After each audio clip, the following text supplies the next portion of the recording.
সুপ্রিয় দর্শক, আসসালামু আলাইকুম। নিউজ বাংলা 24-এ আপনাদেরকে স্বাগতম।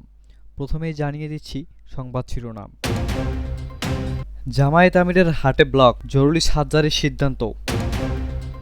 বিদেশে সার্জারির সিদ্ধান্ত নাকচ করেছেন জামায়াতের আমির। মুরাদনগরে উপদেষ্টা আসিফের অনুসারীদের সঙ্গে বিএনপির নেতাকর্মীদের পাল্টাপাল্টি ধাওয়া, আহত ৩৫। চাঁদাবাজির দুর্নীতির বিরুদ্ধে ব্যবস্থা নিচ্ছে না সরকার, যা বললেন শওকত আলী সাগর। শেখ হাসিনাকে ১০ বার ফাঁসিতে ঝোলালেও তার অপরাধ কমবে না, যা বললেন নাহিদ ইসলাম। সিরাজগঞ্জের সাবেক এমপি মিল্লাত হেনরি সহ আওয়ামী লীগের ৫১ জনের নামে মামলা।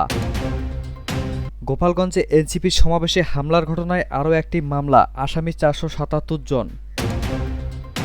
এতক্ষণ শুনছিলেন সংবাদ শিরোনাম।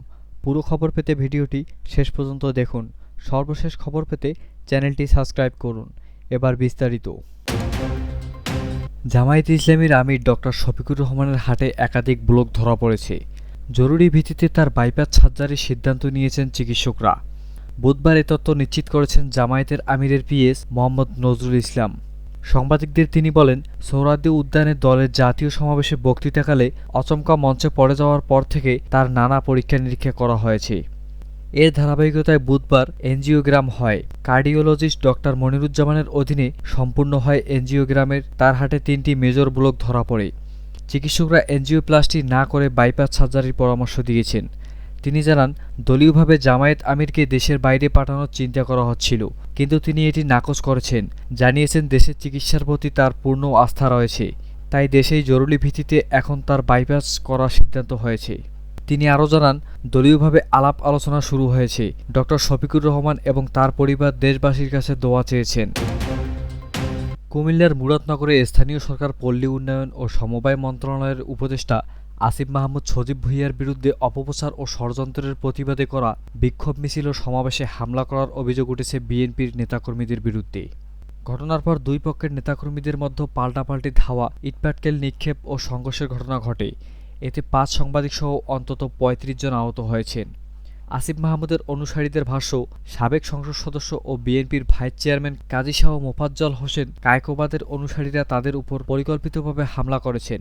এতে তাদের অন্তত ৫০ জন আহত হয়েছেন। অন্যদিকে উপজেলা বিএনপির আহ্বায়ক মহিউদ্দিন দাবি করেছেন, আসিফের অনুসারীরা আওয়ামী লীগের লোকজন নিয়ে তাদের উপর ইটপাটকেল ছুঁড়েছেন। এতে বিএনপির অন্তত ১৫ জন নেতাকর্মী আহত হয়েছেন। আজ বুধবার বিকেল ৫টা থেকে সন্ধ্যা ৬টা পর্যন্ত উপজেলা সদরের আল্লাহু চত্বরে এসব ঘটনা ঘটে। ঘটনার সময় পুলিশ সদস্যদের ঘটনাস্থল থেকে দৌড়ে মুরাদনগর থানার সামনে এসে অবস্থান নিতে দেখা যায়। পরিস্থিতি শান্ত হওয়ার পর সেনাবাহিনী ও পুলিশ সদস্যরা ঘটনাস্থলে অবস্থান নেন।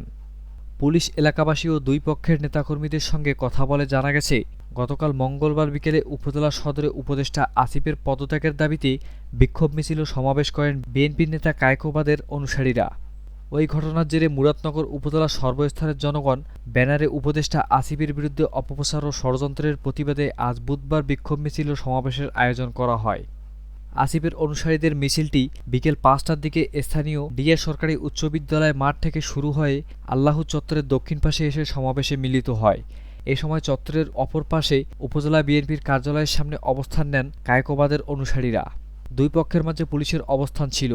এ সময় আসিফের অনুসারীরা চাঁদাবাজদের বিরুদ্ধে ডাইরেক্ট অ্যাকশন, চাঁদাবাজ ধর, জেলে ভর, মুরাদনগরের মাটি, অফিসের ঘাঁটি ইত্যাদি স্লোগান দিচ্ছিলেন। প্রত্যক্ষদর্শী সূত্রে জানা যায়, হঠাৎ আসিফের অনুসারীদের সমাবেশে অন্য প্রান্ত থেকে ইটপাটকেল নিক্ষেপ শুরু হয়। আসিফের অনুসারীরা কায়কোবাদের অনুসারীদের ধাওয়া দিলে তারা কিছুটা পিছনে গিয়ে পাল্টা ধাওয়া দেন। এ সময় দুই পক্ষের মধ্যে ইটপাটকেল নিক্ষেপ শুরু হয়। এ সময় ঘটনাস্থলে থাকা অন্তত ৫ জন সাংবাদিককে পিটিয়ে ও ইটপাটকেল নিক্ষেপ করে আহত করা হয়। পরে দুই পক্ষের মধ্যে সংঘর্ষ বাধলে উপস্থিত লোকজন ও ব্যবসায়ীরা দোকানপাট বন্ধ করে দিক বিদিক ছোটাছুটি শুরু করেন। মুহূর্তের মধ্যে পুরো এলাকায় আতঙ্ক ছড়িয়ে পড়ে। এক পর্যায়ে আসিফের অনুসারীরা মুরাদনগর থানার সামনে গিয়ে অবস্থান নেন। আর কায়কোবাদের অনুসারীরা আল্লাহু চত্বর সহ দলীয় কার্যালয়ের সামনে অবস্থান নিয়ে আসিফের বিরুদ্ধে স্লোগান দিতে থাকেন। আহত সাংবাদিকরা হলেন বেসরকারি টেলিভিশন স্টার নিউজের জেলা প্রতিনিধি আবদুল্লাহ আল মারুফ, খোলা কাগজের জেলা প্রতিনিধি শাহ ইমরান, SA টিভির ক্যামেরা পার্সন AS বাপ্পি, নয়া দিগন্তের মাল্টিমিডিয়া রিপোর্টার্স ফাহিম মুনতাসিম প্রমুখ। সাংবাদিক আবদুল্লাহ আল মারুফ বলেন, হামলাকারীদের একজন আমার পায়ে লোহার রড দিয়ে এলোপাতাড়ি পেটাতে থাকে। আমাকে বারবার বলছিল, ভিডিও বন্ধ কর, ক্যামেরা বন্ধ কর। আসিফের অনুসারীদের উপর যারা প্রথমে হামলা করেছিল তারাই সাংবাদিকদের উপর হামলা চালায়। কানাডার বাংলা পত্রিকা নতুন দেশের প্রধান সম্পাদক শওকত আলী সাগর বলেছেন, উপদেষ্টা মাহফুজ আলম এক ফেসবুক পোস্টে দাবি করেছেন, নতুন একটি রাজনৈতিক দল অর্থাৎ এনসিপির নীতিনির্ধারকরা চতুর্দিকে দুর্নীতি করে বেড়াচ্ছেন। তিনি বলেন, এসব চাঁদাবাজি দুর্নীতির বিরুদ্ধে সরকার কোনো ব্যবস্থা নিচ্ছেন না। শওকত আলী সাগর বলেন, উপদেষ্টা আসিফের বাবাকে নিয়ে বিশাল রিপোর্ট হয়েছে। তার পিএস এপিএসের বিরুদ্ধে দুর্নীতির অভিযোগ উঠেছে। সেই উপদেষ্টার বিরুদ্ধে এসব অভিযোগ সেই আসিফ মাহমুদ ডক্টর ইউনূসের সবচেয়ে প্রিয় পাত্র। তিনি বলেন, আপনাদের নিশ্চয়ই মনে আছে, বিএনপি যখন আসিফ মাহমুদের পদত্যাগ দাবি করছিল তখন বিএনপির সঙ্গে বৈঠকে আসিফ মাহমুদকে পাশে বসিয়ে বৈঠক করেছিলেন প্রধান উপদেষ্টা। অর্থাৎ তিনি এই বার্তা দিতে চেয়েছিলেন যে, তোমরা যার পদত্যাগ চাও সে আমার কাছের মানুষ। জ্যেষ্ঠ এই সাংবাদিক বলেন, যেহেতু ডক্টর ইউনূসের পৃষ্ঠপোষকতা তার উপর রয়েছে, ফলে আসিফ মাহমুদ নিজে, তার বাবা, তার অফিসের পিএ, আত্মীয়-স্বজন, বন্ধুবান্ধব দেদারসে দুর্নীতি চাঁদাবাজ করে গেছে। কিন্তু রাষ্ট্র নীরব থেকেছে, সরকার নীরব থেকেছে। তিনি বলেন, পুরো সরকার একটি দুর্নীতিগ্রস্ত সরকারে পরিণত হয়েছে। ফাহমিদুল হকের ভাষায়, গত বছরের জুলাইতে যারা বিপ্লবী ছিল, এক বছর যেতে না যেতেই তারা হয়ে উঠেছে জুলাইয়ের চাঁদাবাজ। কেউ হয়েছে সন্ত্রাসী, কেউ মব তৈরি করে সারা দেশে একটা ত্রাসের রাজস্ব কায়েম করে রেখেছে। এই পরিস্থিতিতে ডক্টর ইউনূস শাসন ক্ষমতা, দক্ষতা ও যোগ্যতা নিয়ে তার নিজের লোকদের মধ্যে প্রশ্ন উঠেছে। জাতীয় নাগরিক পার্টির এনসিপির আহ্বায়ক নাহিদ ইসলাম বলেছেন, শেখ হাসিনাকে 10 বার ফাঁসিতে ঝোলালেও তার অপরাধ আসলে কমবে না।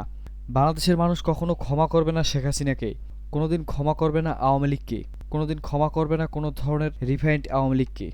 আজ বুধবার রাত 10টার দিকে সাভারের আশুলিয়ায় বাইপাইল মোড়ে এনসিপির মাসব্যাপী জুলাই পদযাত্রা উপলক্ষে আয়োজিত পথসভায় তিনি এসব কথা বলেন। নাহিদ ইসলাম বলেন, সাভার আশুলিয়ায় গণ অভ্যুত্থানের সময় হটস্পট ছিল। এদিকে নারায়ণগঞ্জ, যাত্রাবাড়ি, এদিকে সাভার আশুলিয়া, ওদিকে গাজীপুর, টঙ্গী। আপনারা প্রতিবাদ করেছিলেন বলে ঢাকা সুরক্ষিত ছিল। ঢাকার মানুষ রাজপথে নেমে আসার সাহস করেছিল। এই সাভার আশুলিয়ায় গণ অভ্যুত্থানের সময় আমরা জানি কি নির্মমভাবে নির্যাতন চালানো হয়েছিল, গুলি চালানো হয়েছিল, আমাদের ভাইয়েরা শহীদ হয়েছিল। আশুলিয়ার শহীদ সদলকে পুড়িয়ে মারা হয়েছিল নির্মমভাবে। ফ্যাসিস্ট সরকারের দোসররা ঠিক এভাবেই সারা বাংলাদেশে নিপীড়ন চালিয়েছে। ঢাকা জেলার 5টি উপজেলা থেকে আগামীতে নেতৃত্ব তৈরি হবে উল্লেখ করে নাহিদ ইসলাম বলেন, দীর্ঘদিন ধরে এই উপজেলাগুলো বৈষম্য ও বঞ্চনার শিকার হয়েছে। আমরা মনে করি এই 5টি উপজেলায় অনেক সম্ভাবনা রয়েছে। শিল্পাঞ্চল গড়ে তোলা সম্ভব, শ্রমিক অঞ্চল রয়েছে এই সাভারেও। কিন্তু নানা কারণে শ্রমিকেরা আন্দোলন গড়ে তোলেন। কারণ শ্রমিকদের ন্যায্য মজুরি দেওয়া হয় না। এই শ্রমিকেরাই আমাদের গণ অভ্যুত্থানের শক্তি জুগিয়েছিল, রাজপথে বুলেটের সামনে দাঁড়িয়েছিল। আমরা সেই শ্রমিকের ন্যায্য মজুরির জন্য লড়াই করতে চাই। আমরা সাভার আশুলিয়া সহ পুরো ঢাকা জেলাকে চাঁদামুক্ত জেলা হিসেবে গড়ে তুলতে চাই, সন্ত্রাসমুক্ত জেলা হিসেবে গড়ে তুলতে চাই, দুর্নীতিমুক্ত জেলা হিসেবে গড়ে তুলতে চাই। জুলাই গণ অভ্যুত্থানের বর্ষপূর্তি উপলক্ষে এনসিপির দেশ গড়তে পদযাত্রার শেষ দিন ছিল আজ বুধবার। সাভার বাইপাইল মোড়ে পথসভা করার মধ্য দিয়ে এই কর্মসূচির সমাপ্তি হলো। 1 জুলাই রংপুরের পীরগঞ্জে বাবনপুর জাফরপাড়া গ্রামে বৈষম্যবিরোধী ছাত্র আন্দোলনের শহীদ আবু সাঈদের কবর জিয়ারতের মধ্য দিয়ে মাসব্যাপী পদযাত্রা শুরু করেছিল এনসিপি। বাংলাদেশের পথে প্রান্তরে 30 দিন জুলাই পদযাত্রা করার অভিজ্ঞতা তুলে ধরে এনসিপির আহ্বায়ক নাহিদ ইসলাম বলেন, আমাদের বিরুদ্ধে নানা ষড়যন্ত্র হয়েছে, আমাদের বিভিন্নভাবে বাধা দেওয়া হয়েছে। আমাদের পদযাত্রায় যে জনস্রোত নেমে এসেছে, সেই জনস্রোতের ঈর্ষান্বিত হয়ে আমাদের বিরুদ্ধে অপপ্রচার চালানো হয়েছে। আমাদের বিভিন্ন জায়গায় বাধা দেওয়া হয়েছে, হালকা করা হয়েছে।